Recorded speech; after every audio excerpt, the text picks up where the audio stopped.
Coronavirus, such a chilling word. It has forced us to hibernate in our houses, on and off, for over a year now. Of course, it has put the world on hold. Me, for example, I'm currently studying Film, TV and Radio in Staffordshire University, a course that requires me to get out and record content, both audio and visual. With COVID, I can't do that anymore. Only on Skype, Zoom, or in some cases socially distancing, which honestly ain't that fun as meeting people in person or up close. One can wonder what it's like for other students or even lecturers in my university and others. I'm going to explore what the experience has been like for students and lecturers in the same boat as myself.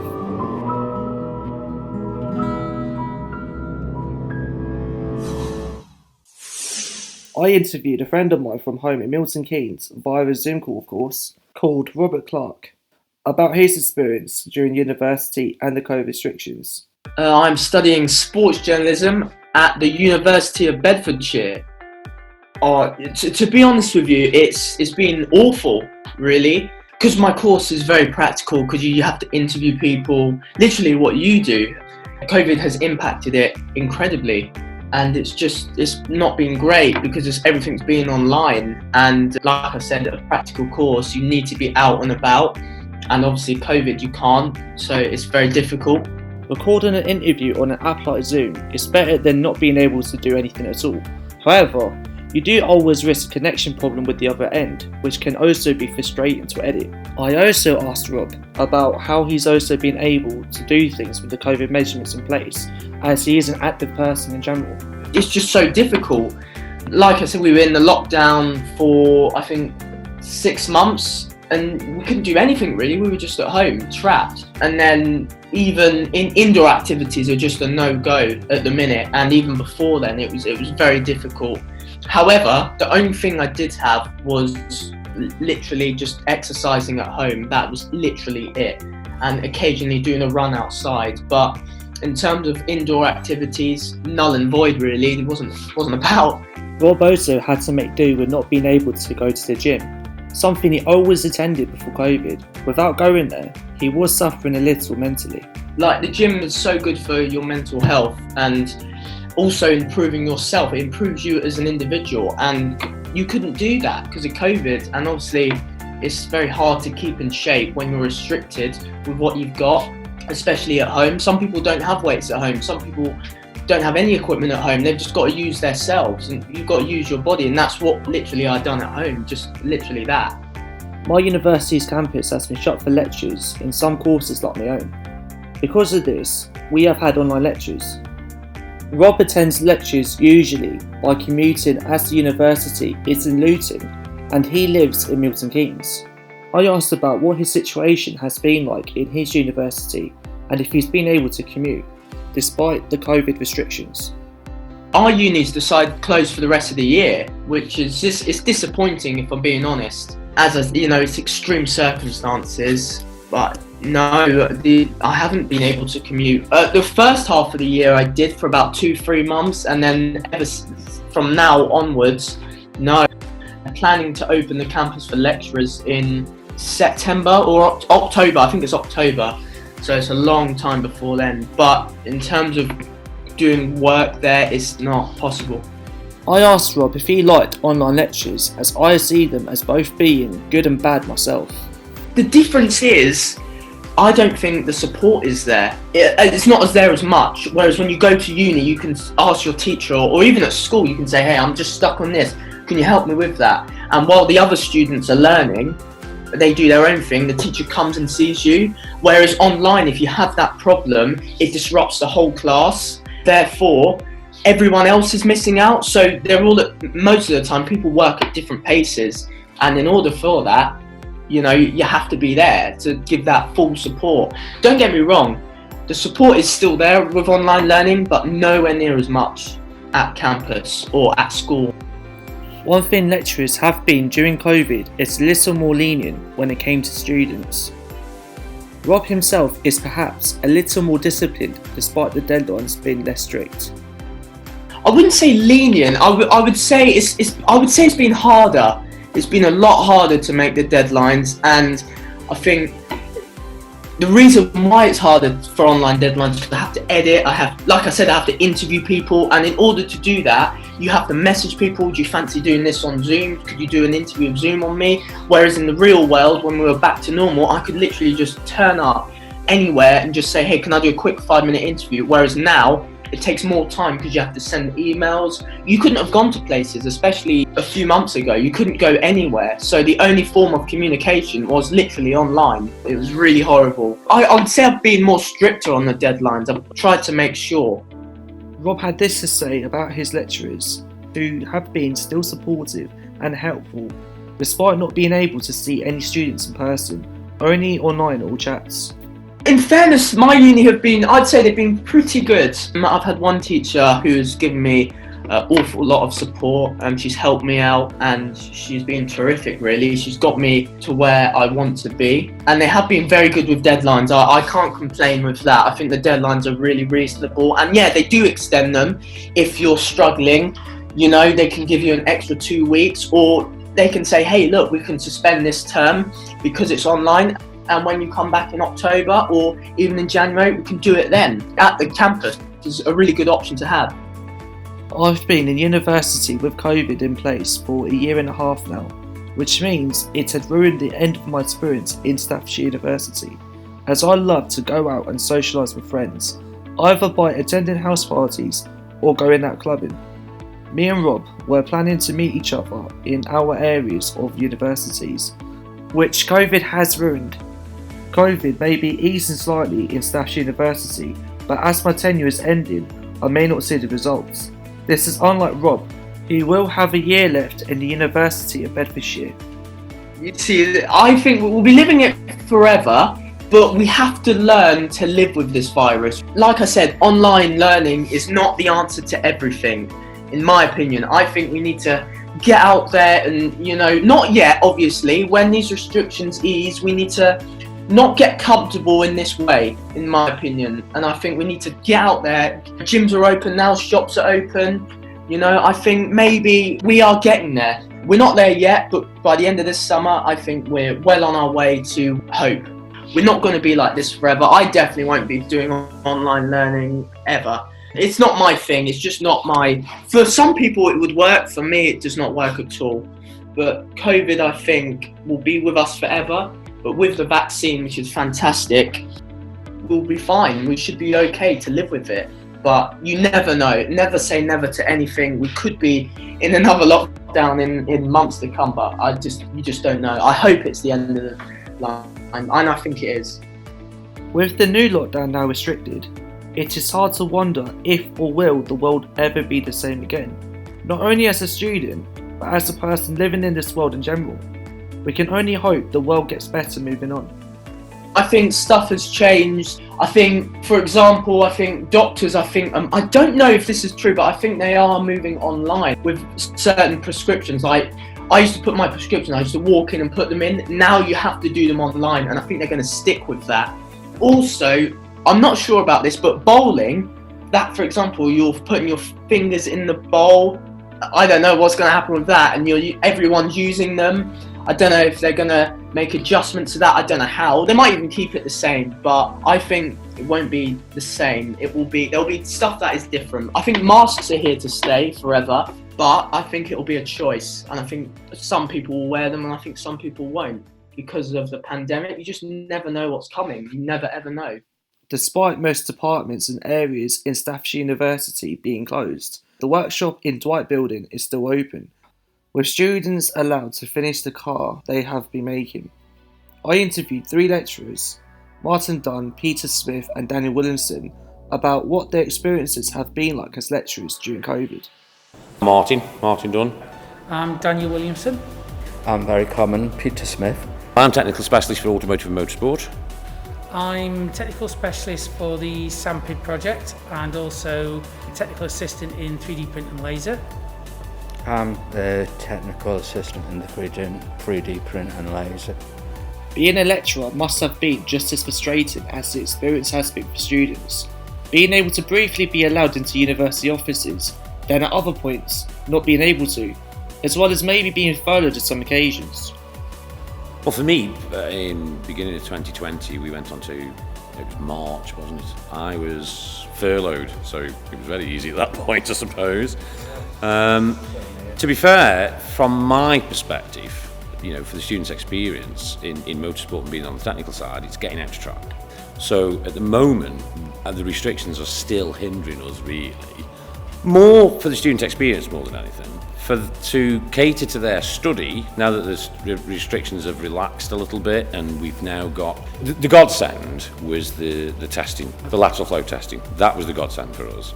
Because students can go, quick test in the morning, we come in, we look at the evidence that they've got negative tests, and that's a lot more relaxed now. Obviously, we're still keeping social distancing, we're still wearing masks, but it is getting better.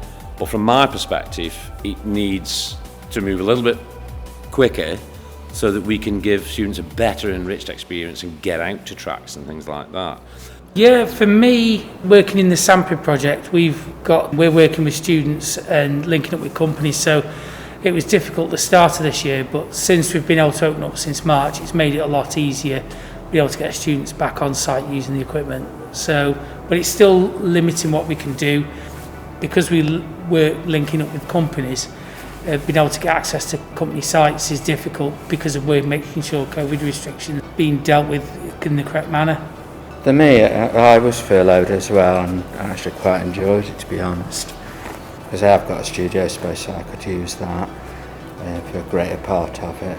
It's been an odd one because the students really I deal with, like Dan, and most of them couldn't get access to us.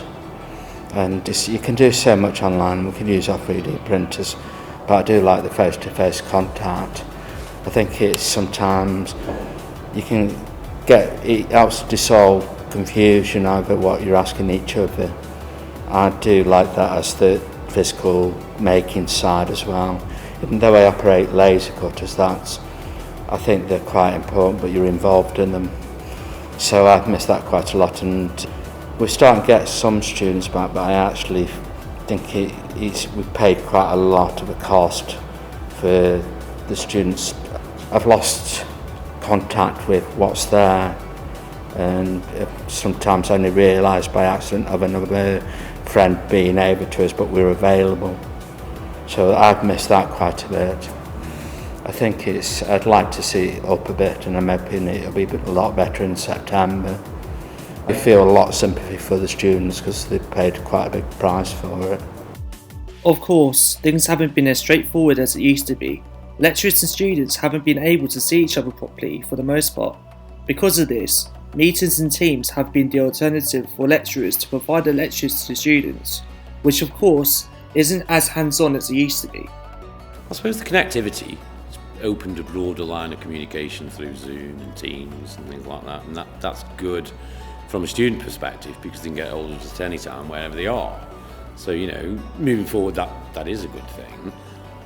But I think, I think you mentioned a question about what you would want to keep from the COVID.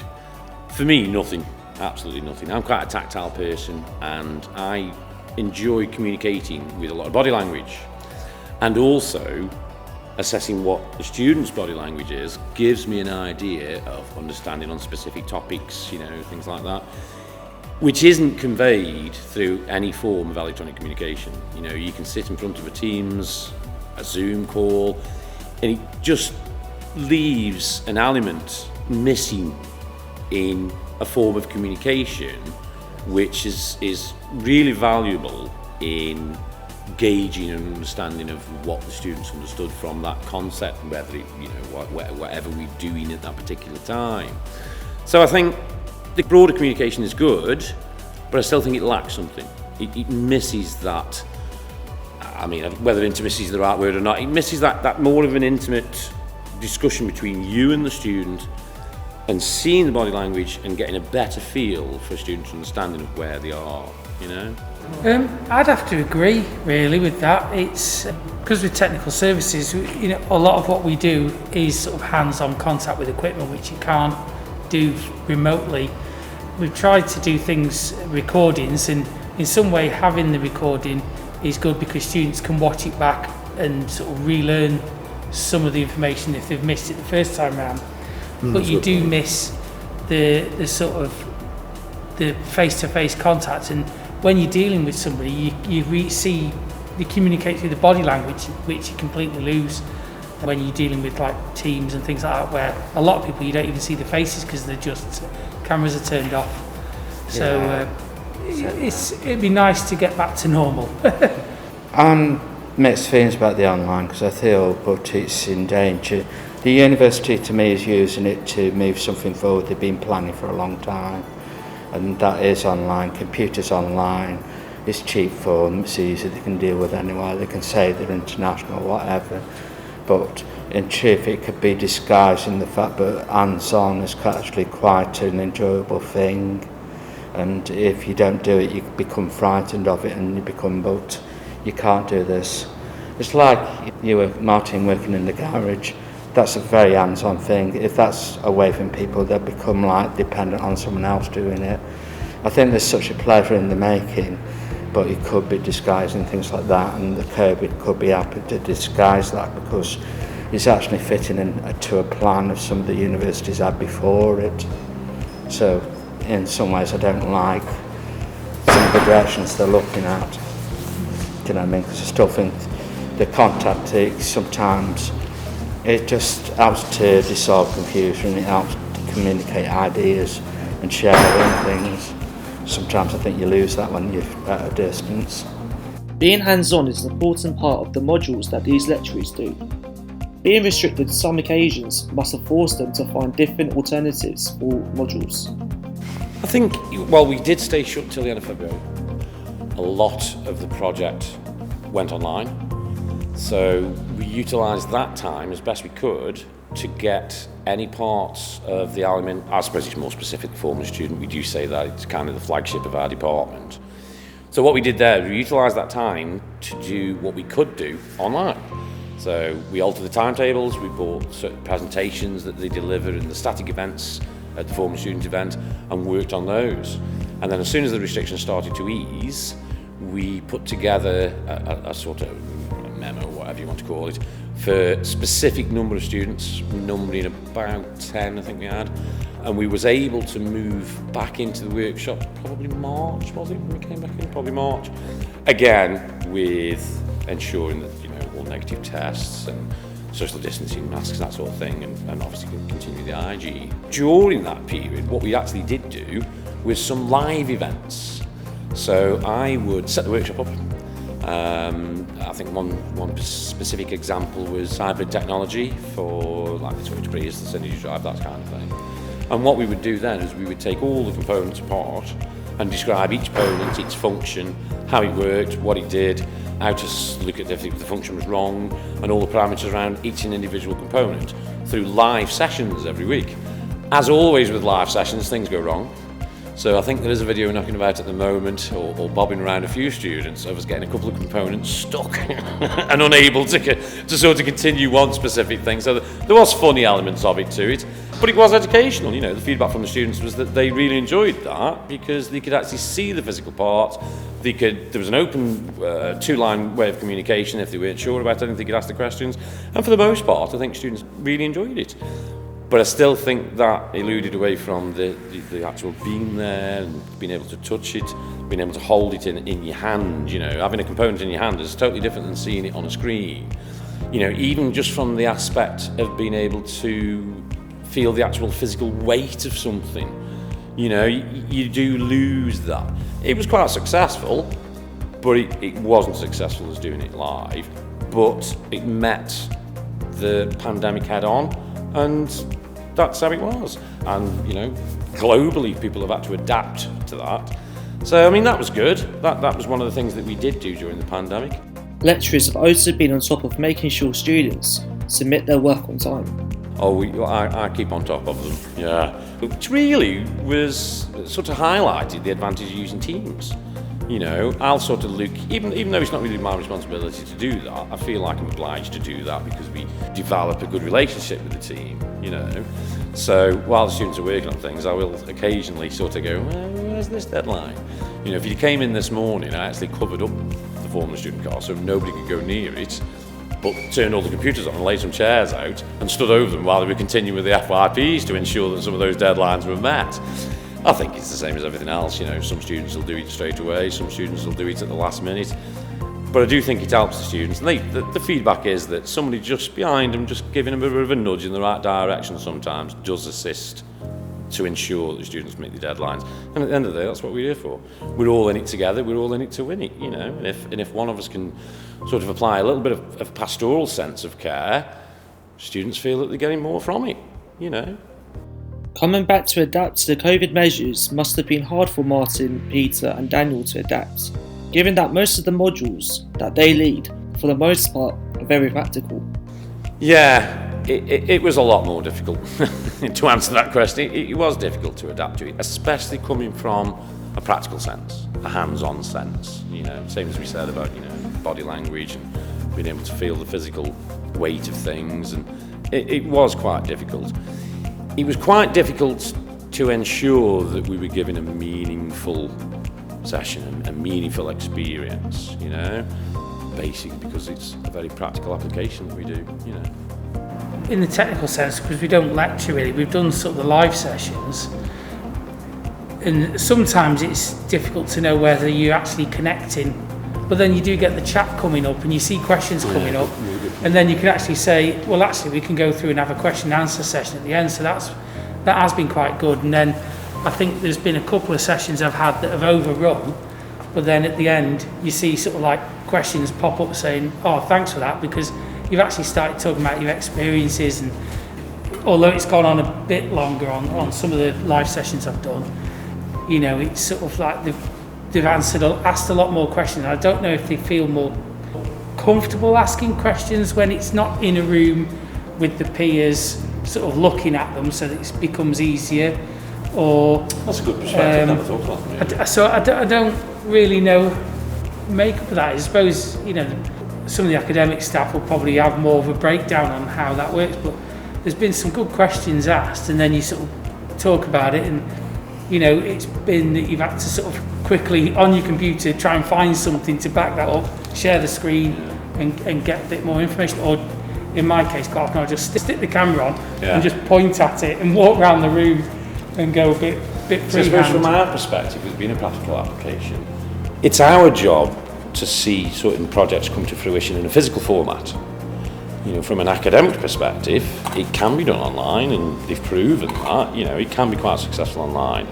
But when you're trying to apply a practical sense and allow students to see their hard work come to fruition, building a car or doing any sort of concept, that is a bit of a drawback, And we're so glad that it's getting back to normal, aren't we?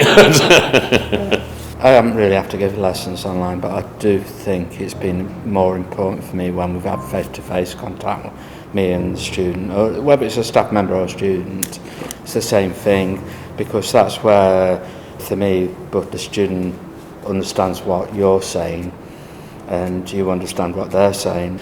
Sometimes through that communication, eventually you break a point where you actually understand where each other's coming from. Describe that in an email or in any other sense, it's sometimes really hard, because the language is just, you can put it in whatever language you think's right, and it might be the best English or not, but it doesn't mean the person at the other end is going to understand what you're saying, because it's just like people come from very different backgrounds, different accents, just in this country there's so many different dialects, and so many different ways of thinking something.